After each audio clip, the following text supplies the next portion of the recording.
Did say I wasn't going to make any videos for a while, but an opportunity came up which I couldn't miss. A few months back, I created a video talking about another YouTube video that was released 16 years ago. It was called The World's Prettiest Bassline. It was a video of a song called Darling Dear by the Jackson 5. The bassline was played by James Jamerson. In my video, I talked about how I was heavily influenced by this original video, and I then went on to analyse the track. To my surprise, the creator of the video left me a comment. And this led to a conversation over email, which led to a conversation over Zoom, which we recorded. The man in question was Theo McClendon, and I found our conversation to be utterly fascinating. Theo has a lot of great insights into music, so I thought it would be beneficial to post it here on my YouTube channel. So I just want to say thank you to Theo, and I hope you enjoy. Thanks for posting that video, I guess, originally. It's quite It's my pleasure. You know, that song means a lot to a lot of us. Indeed. Indeed. Yeah. But you picked it up. You had the insight to pick it up, and it meant something to you. And so that's very important. That's key here. Yeah. Yeah, I was kind of obsessed with it for a long time. I think a lot of them views are from me. Yeah. Now, what's your age cohort? What age group are you in? Generation X? I guess I'm 41, so I think I'm on the border of Generation X and millennials. Right. Right. Okay. I just wanted to get a gauge on that. Yeah. So it speaks a lot of you that to reach back like that. I'm a baby boomer, you know, late cool. baby boomer, late 50s, you know, and cool. the born in the late 50s. And so I remember those times, the Motown times, very, very well. It's vivid in my mind. I just love that. Going back and listening to all those records, it's something that we're kind of missing, I think. Yeah, but I applaud your generation, especially the millennials, because they're seeing the value of it, and they're kind of getting fed up with the manufactured music and the auto tune and all of that, and so there is a renaissance, you know, coming back for old school music. Yeah, I'd welcome that, absolutely. Indeed. That's great. Indeed. So what's your kind of original motivation to post the video?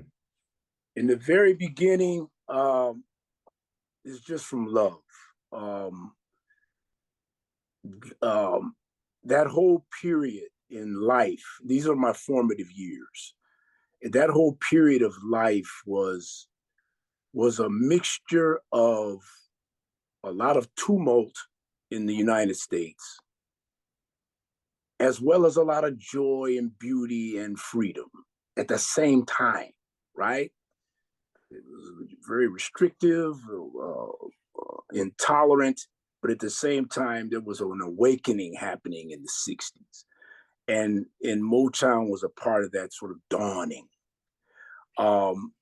So when we started listening to Motown music, we always knew that there's something different about this music.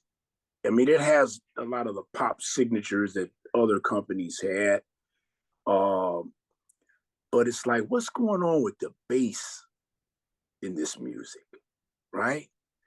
Of course, none of us knew who that guy was because his name wasn't credited, as you well know. But I said, what's going on here? And so we would just listen and we would groove to the music, the Four Tops, Supremes, Temptations, and then, of course, later the Jackson 5. But there seemed to be a constant thread throughout. And generally, for about 80% of the songs, it was James Jamerson. And so it had gotten to the point where, I'll get specific on this particular song, but it had gotten to the point where, you know, I'm a singer basically myself, and I would like sing his bass line. I was a kid, but I had a low voice. And so I could sing his bass lines in this, you know, basically almost the same octave. And I said, wow, he's like singing along with this music. He's not just playing bass figures, right? Or as you would say, the roots and fifths, right? Yeah. He was he was playing his own counter melody that fit perfectly. And we caught that. So this song is like a crowning achievement among many. But, the third album is what it came out on. It was an album called The Third Album by the Jackson 5. They made like 3 albums within a span of like 4 months. They were huge back then, man. We were kids. They were just coming out with albums. Wow. And the third album came out. The hit on there was I'll Be There. Oh, yeah. Nice little ballad. But naturally, being musicians ourselves, we dug into the album. And Darling Dear stood out. Mama's Pearl was a hit too, so it stood out. And also Ready or Not. It was a remake of the Delphonics song, Ready or Not. It's just a beautiful slow jam.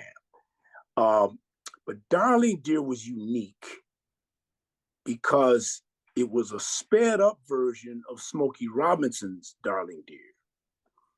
And James Jamerson played on that as well, as you may know. Oh, right. I didn't know that. A lilting slow jam. This is what your bass audience needs to know. In fact, it's a good time to say this now. This music doesn't just come out of nowhere. It comes from somewhere, okay? Socially, emotionally, and musically. It comes from somewhere.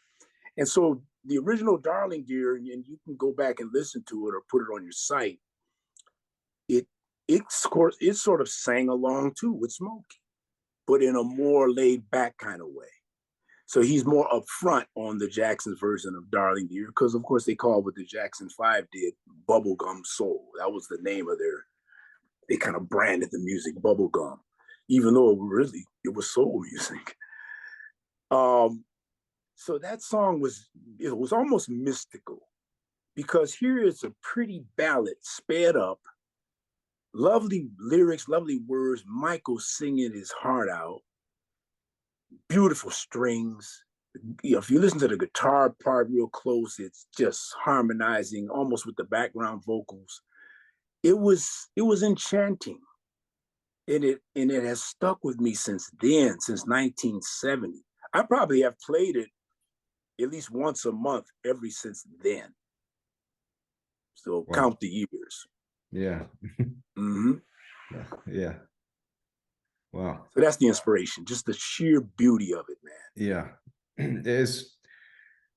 It's, I mean, every time I did a transcription of the bass line, just because I was really interested in, I just like analyzing music and stuff like that. And it's just like nothing else. There's nobody's came before or since that can do that.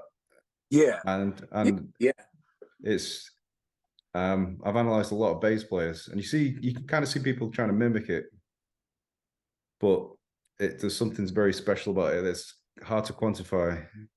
Well, let's stay on that point then, because I noticed it too, especially after I put that video out 16 years ago. Gradually, the bass contingent, people out there that love bass and play bass, started to pick up on that video.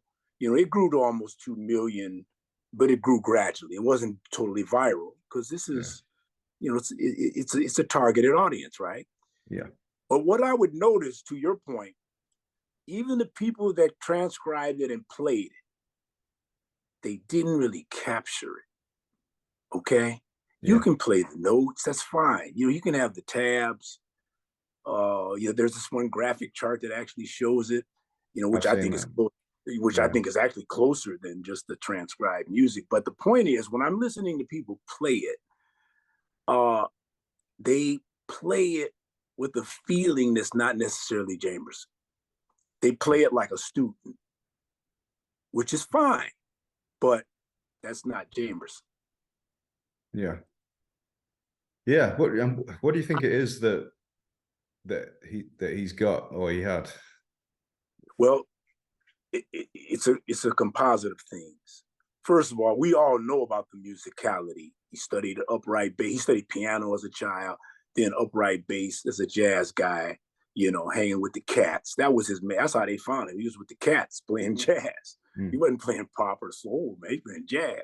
Yeah. So that's one part of it. And that's the part that's easily understood. That's the left brain aspect of it. Okay. He learned his chops through jazz. But the other side of it is life experience. The Black American experience, to be sure. It's unique throughout the world, really. I mean, everybody has their struggles. Everybody has their unique. There's a zeitgeist that surrounds them as they grow up. But to be an African American is something that is so wondrous, beautiful, confounding, and dismal at the same time. That's what it is. Right. He brought that to his sound, you see. Yeah. He brought that. And I think that's the difference. And since he was so well trained in jazz, these pop songs were a piece of cake. So he would bring some jazz sensibilities, understanding chord structure. He would bring that and say, okay, I can do this with this A major 7 within that chord. I can play with this, you see. He knew it. He learned it, as I mentioned, the way probably others learn, but then he took it and made it his own. And so he knew exactly what to do inside of a chord framework. I think that's the difference. And I think he was listening to more of the band too than a lot of musicians. Yeah. He seemed to weave in and out with the melody, with the vocal melody. It kind of seemed to work in tandem with it, which is indeed quite unique. Absolutely. Yeah. Absolutely. So that's the thing that caught us. And that's just one song of many. And the other ones that they mentioned, the common ones like What I Was Made to Love Her and What's Going On and Heard It Through the Grapevine and some of those Four Top songs, Bernadette, etc. You know, those. But see, we listened to even the deeper album cuts he was playing. You know, for instance, a real hit in our community was Doggone Right by Smokey Robinson. And the way that, and Baby Baby Don't Cry by Smokey Robinson. I put that post up. I think I called it The Definition of a Slow Jam or something like that. I'm making a note of these as you talk. Baby Baby Don't Cry. Yeah. The beauty of the way he played with Smokey was Smokey had a go-to rhythm player. His name was Marv Tarplin. Okay. That was Smokey's guy. In fact, he was on some of their album covers, the guitar player. Because, for instance, he's the one with the Tracks of My Tears intro. That's Marv Tarplin.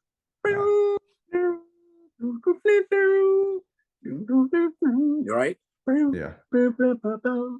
That's Marv Tarplin. In fact, it even sounds like guitar. Marv Guitar Tarplin. See? That's what I used to think as a child. Wow, Tarplin, guitar. He played with Jamerson on a lot of those Smokey cuts. And that blend was sublime. And Smokey knew it. But on Doggone Right and on Baby Baby Don't Cry, I was about 8 or 9 years old. And I was a drummer then, okay? I don't profess to play any instrument at this point. I'm a listener because I'm absorbing music. But I was a drummer, and and I was in a group. I was the youngest dude in the group. They were 12-ish. None of us were, you know, of any age. But they would invite me to the teenager parties to play the drums. It's almost like I'm a performing, you know, robot or something, or I don't know, an organ grinder chimp or something. They say, hey, okay, now it's your turn to play, you know. So I play a little drums. But then I could stay at the party. And so it'd be down in somebody's basement with the blue light and, you know, the teenagers, you know, all gathered around. And then a song like Baby, Baby Don't Cry or Doggone Right would come on. These are slow jams. And slow jams are even something more special in the Black community, okay? Because it's a time to unwind and get into the sheer beauty of music. You know, I was in that basement. Saw dudes that are normally like almost like hoodlums, as far as the athletes as well. The athletes, the so-called gangsters. Back then it was another kind of gangster, but it was a potpourri of teenagers. And when these beautiful slow jams would come on, it would melt these guys.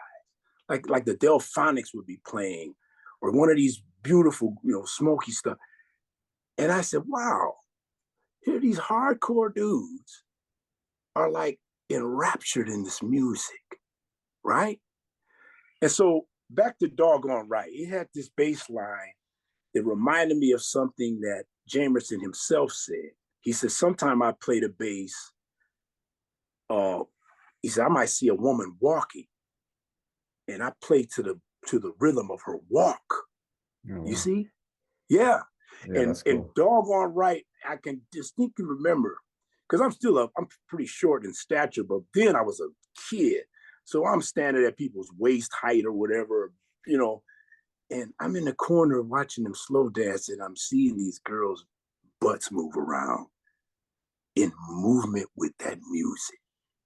I said, wow, who's playing that bass? That's James Jamerson. None of us knew his name. So, that's how I got really interested in what that guy was doing. It's bizarre. It's special. Yeah. Amazing. Yeah.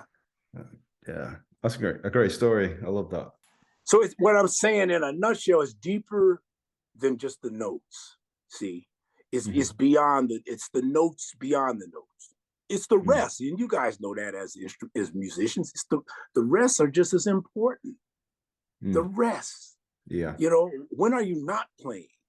That's what Jamerson knew. Yeah, he'd be playing some 16th notes every now and then, but then he would break it down. So, well, why is he holding this note? Right? Yeah. He knew that intuitively. Yeah, I think he gets talked about a lot for his very sort of busy lines, but if you look at something like My Girl, it's very simple. Like he knew when to play and when to not play. And I think a lot of people overlook that. Indeed. Even the so-called busy line, a lot of musicians use that term. Yeah. We don't really call them busy lines when that activity is going somewhere. Right? Yeah. There's a saying that says, don't confuse activity with accomplishment, or don't confuse activity with progress. Right. If you're gonna do an activity, make sure it's going somewhere. He's not just noodling, right? A lot of bassists, they do it. You can describe them as busy because they're not going anywhere. Yeah. Jamerson would play multiple notes, but those notes were going somewhere, and they had a methodology. Yeah. Yeah, absolutely. Outside of sort of Motown and James Jamerson, what other sort of musical interests do you have? Oh my goodness, it runs the gamut. Let's just go back to that early stuff. Yeah. My introduction to music was Miles Davis. Oh, nice. As a child, my older brother and I, he's just a year and a half older than I, Dwayne, he's a bass player out there. We would listen. My father always had nice stereos, but this was before he got into components. He had one of those big console stereos.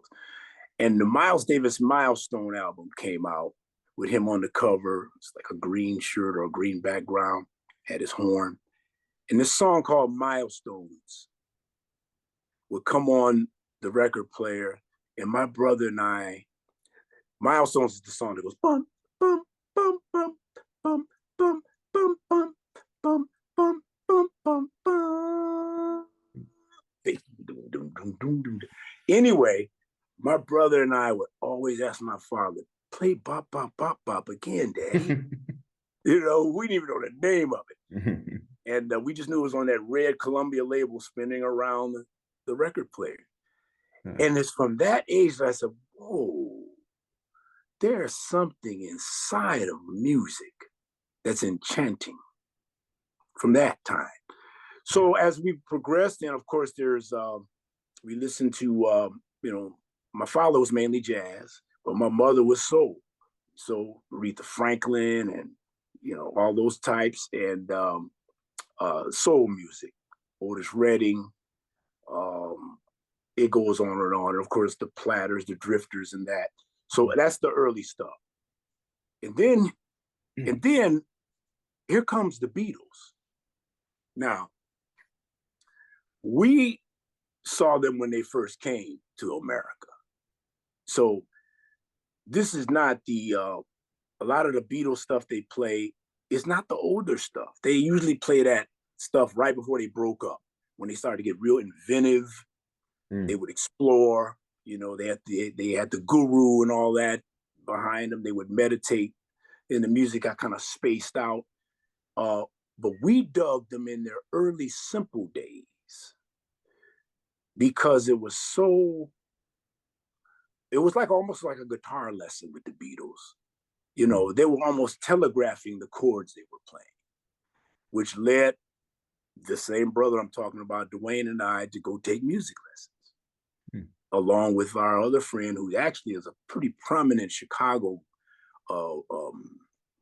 fusion bassist. His name is Frank Russell. So Frank Russell, Dwayne McClendon, and myself, Theodore McClendon, went to take music lessons based on how we love the Beatles, the Temptations, Motown, and our father's jazz. Nice. So that's the very early inception of where I got into music. But then it branched off into all areas because, my dad would listen to easy listening. He would listen to classical. And so we soaked all that in. We soaked it in. And then classic rock was a big thing with us. We dug the classic rock players, which weren't called classic rock then. They were just the Cats, right? Yeah. I mean, and, so that's, it runs the gamut. It runs the gamut. I listen to everything. Yeah, that's cool. Yeah, me too. Me too. Yeah. Yeah. Yeah. I really enjoy going back and listening to like the older stuff. Like you mentioned, Miles Davis. Yeah. He's somebody else who I feel you can tell it's him playing without knowing it's him playing. Similar to Jameson. And it's that thing, again, it's hard to pin down what that is, but that's important. Well, let me help you with that. Let me help you with that. Excuse me for interrupting. No, it's good. It's good. One good way to go down this avenue, if you really want to go down the rabbit hole of what makes a person sound like themselves, just binge watch some of Carlos Santana's rants. When he just goes on and just starts talking, he will explain it all to you. Okay. Now, some of his peers call him Cosmic Carlos because he's really spaced out on this stuff, but it's so true. Here's what he says about coming up with your own sound. He said, first, learn all of the musicians that you idolize. Learn them all. A bass player might want to learn, of course, Jamerson, Jaco Pastorius, Stanley Clarke, nowadays Marcus Miller. That's what a bass player might want to really listen to. I mentioned Jaco, and then Victor Wooten. So Santana says, you listen to all of these players that you love, first of all, and envelop it and internalize their sound. He said, but then you go in woodshed. He said, so you might be in your house, you're in your bedroom or what have you, and you're playing. And for a while, you're going to sound like Victor Wooten or Stanley Clarke or a compositor. You're going to sound like these guys. But Carlos Santana said, but then there comes a time when you might just hit one note that sounds like you. He said, that's when you become a real musician, because you have found you in the music. Wow. That's very cool. Mm-hmm. I like that. So My very man good. Santana, he's pretty deep. Check him out. Yeah, well, I've never really that's one artist I've not really gone down the rabbit hole of yet. So maybe that's my next thing. I think he'll help explain Jamerson for you. Oh, okay. You know, Nice. I'm gonna mm-hmm. put it in my notes. No doubt. I'll even send you a little playlist to give you a nice little No, thank you primer. very much. That'd be, Yeah, you know, because the hits that he made show you a little bit, but some of those album cuts will, take you to another place. yeah, Mm-hmm. that's cool. Thank you. Dig it. Mm-hmm. But I enjoy what you're doing. It says a lot about you because this is not for everybody, but you have a curiosity that made you want to really find out. So that's a good thing. It's a good thing to have, Dave. Yeah. Let's go back to Darling Dear, since that's the one that caught your initial attention as far as with me. Mm-hmm. If you listen to that bass line and listen to Michael Jackson singing, the prodigy that Michael Jackson was. I mean, he sounds like, when you listen to Michael Jackson sing in those days, you don't compare him against like men singers. You compare him to the best lady singers. You could put him against anybody. His phrasing, his range. This is Michael Jackson, the young Michael Jackson. It was almost like seeing somebody from another planet. But Michael Jackson came from somewhere. Let's get to that point. People think that Michael Jackson just appeared out of the blue with Thriller or whatever. A lot of people, it's bad or what have you. Yeah. Oh my goodness. That's when I first sort of got into it. Yeah. Right. And no shade about that. There's no problem. But that was your introduction. But Mike, since he was 11, that's when they got signed or whatever. Or that's when they had the hit. They were signed when he was 10. Mike sang, we said in our community, he was a miniature James Brown in dancing, and in vocals, but mainly he was almost like the best female singers of the day and certainly of today. He'd blow any singer right now right out of the water. Yeah. Him as a kid, right? So with that in mind, Jamerson knew he was coming to the table with that kind of talent. He said, listen to this dude, because Mike was a mystery to everybody. Who are these cats? Let's give some credit to the Jackson 5 too. Their talent was supreme as well. Mike maybe overshadowed them over the years, but I saw them in concert during their heyday. And those boys were getting busy with the harmony vocals and with the Jermaine on bass, Tito on guitar. They were playing that music. It wasn't adults in the background playing that. It was them. Wow. They were brilliant. They were brilliant. I always wondered that. Because you can see them sort of in the video, sort of playing the bass. I'm like, I wonder what they actually sound like, because you never get to like hear it on a video. It'd be great to see it live. You can, and that video is readily available right now. It's them performing live. It was a special that came out in by 1971. Another sidebar for you, and I'm glad you're able to sort of absorb this. A lot of Americans, they get real shaky and scared when you talk anything about race. They get real scared. You shouldn't get scared. You need to envelop it, understand it. It was something that happened and is still happening. Don't be afraid of it. I say that because the Jackson 5 were the first Black kids my age I ever saw on television. Think about that. Yeah. There was no Black people on television. Okay? That's amazing. Yeah. So it's incredible to think that was so there was a time. Yes. So when we saw them in all their glory, in all their talent, can you imagine what that did to our spirits and our souls during the civil rights movement? You can't even imagine it.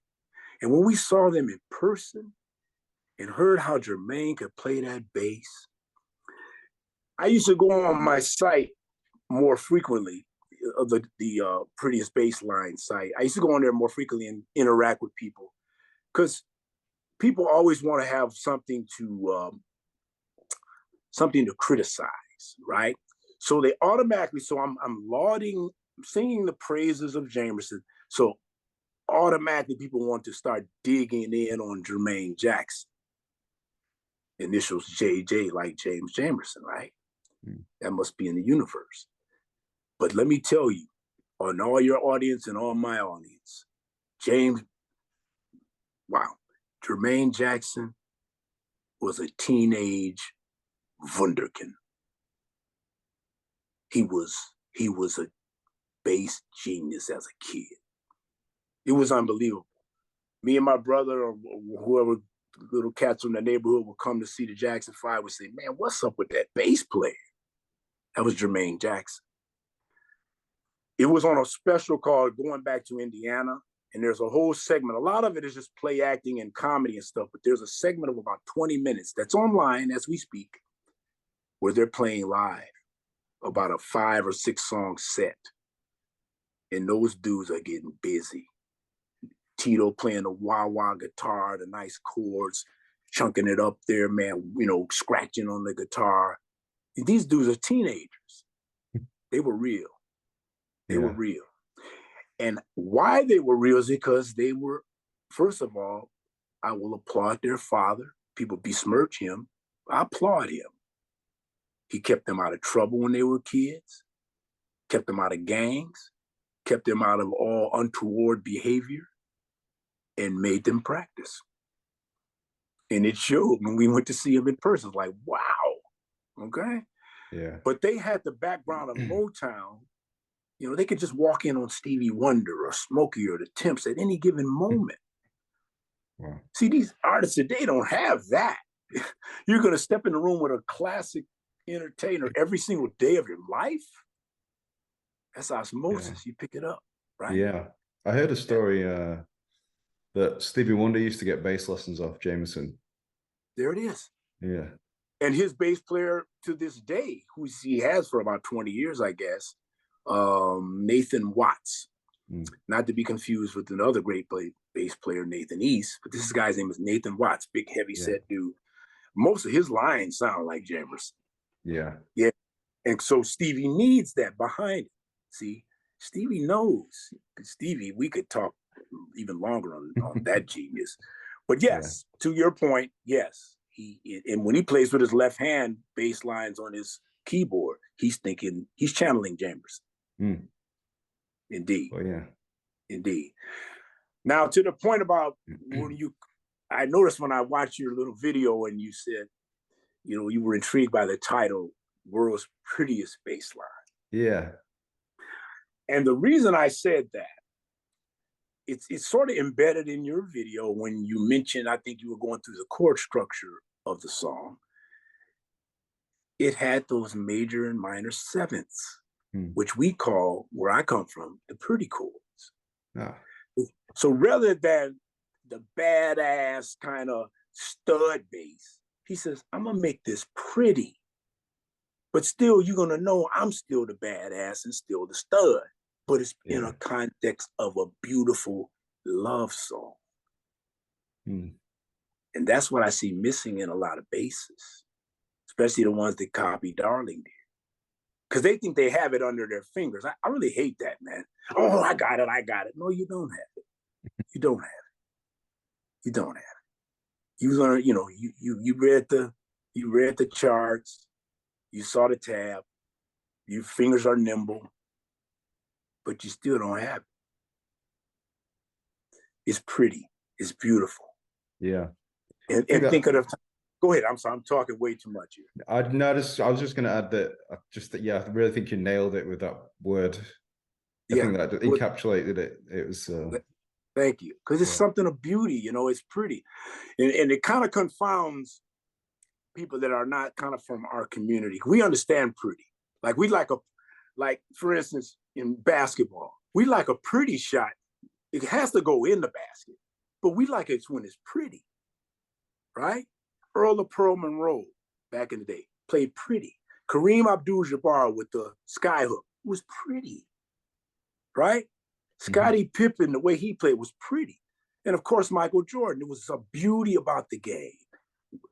Style points, if you will. That's important too. See, that's why I called it pretty. Yeah. Yeah. Muhammad Ali, he bragged that he was pretty.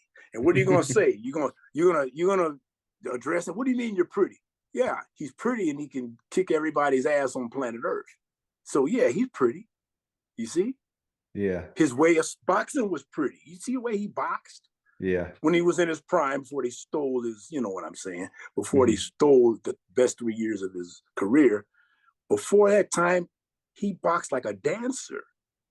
That's pretty. It's pretty. Yeah. That's why I named that post the world's prettiest baseline.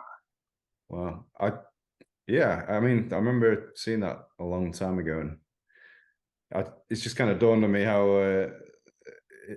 the universe kind of works. It's kind of, and I'm talking to you about it.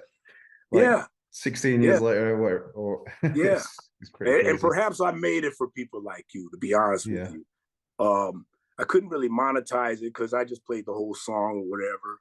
And even though I'll probably go back and appeal that, because it's still an instructional tape, because mainly it's the bass players that listen to it, right? And they see my little captions that come across the screen. They're little just subtle breadcrumbs that I drop there for the musicians. You know, I just dropped some breadcrumbs there. Yes. But when I made it, to your point, when I made it, it was for people like you that could pick up, you know, some of the subtleties of what this man was doing, and for you to, if you're a bass player, to dig into where he was going. So it's for people like you. To all the musicians out there,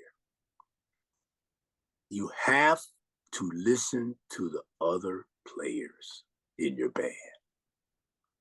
Matter of fact, a good exercise might be, okay, guitar player, I want you to play what that keyboard player's playing. And keyboard player, play those guitar licks. You know what I mean? Drummer, I want you to play the rhythm that girl across the room is dancing to. Or what would make her dance. Yeah. You see? Drummer, lock in with the bass player. What are you doing? If you listen to Darling Dear, you see what you heard the kick drum is doing in there? Listen to what that kick drum is doing. That's Benny Benjamin on drums. So that's what I tell musicians. Listen to each other. If I go to a club, and I usually really hate going to clubs, listen, because it's out of balance. You know, it's too heavy in one area, or, you know, it's because they're not listening to each other. So musicians out there, listen to each other, and we have a guitar in there. Be right back. Cool. Now, again, I haven't played an instrument in decades, but I do have a bass on hand. I got two basses. I got this is that Music Man. It doesn't show up cool. Here. Yeah, 5-string. It's only here for my brother when he comes to town. Because usually when he comes to Chicagoland, he's in Phoenix. When he comes to Chicagoland, he doesn't bring his bass. He brings his golf clubs. So he's hooked on golf. But this is a Music Man, sub 5 or whatever, Stingray, 5-string. And then I got a Squire 4-string downstairs. That's for my brother, because I said, man, I want to hear some flat wound strings, and we're going to muffle this bridge. That's what I want to hear. Yeah. But I don't play. But here's my point about the guitar. I'm sorry it doesn't show up on the blue screen here, the green screen. But the deal is this. This is what I tell players of any kind of instrument, but let's say the bass as well. You need to listen more than you play. So some days when you think you're gonna woodshed, take that bass and put it on the stand. Let it sit in the corner and be nice furniture. Like some of my brother's he's got some custom basses that look like furniture. That's what it would be in my house, a piece of furniture. But put your bass to the side for 4 or 5 hours and dig into some music and get into the totality of the entire sound. Then figure out where you fit in. Too many players pick up their instrument. They might hear a song and say, oh, I got it. Well, maybe you don't have it. You might have the notes. You don't have the song or the sound. So that's my biggest advice. Please, musicians, listen to more music. And when you do play, listen to your other players. Cool. That's great advice. Yeah, just want to say thank you for your time, because it's been very eye-opening, and yeah. You're very welcome. You're very welcome. But dig in, man. Just dig in. Maybe from time to time we'll have some more of these. But let me thank you again for recognizing, okay?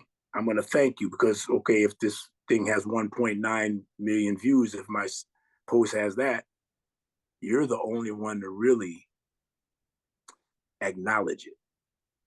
So that says a lot about you. So I really am deeply appreciative of that. And, we'll come on from time to time. I'll tell you what else you did for me. You're going to make me do these more often, because I've got a whole array of bass lines, mainly Jamerson, but from other cats. Oh, well, I'll definitely look out for that. Yeah, that I just sing the bass line. A lot of times I don't even know. Here I am a singer. I don't even know the lyrics to the songs, man. I'm listening to the music, and usually it's the bass. I think that's my favorite instrument. Yeah. So, peace and blessings to you, young man. Oh, thank you. Live long and prosper, as they say.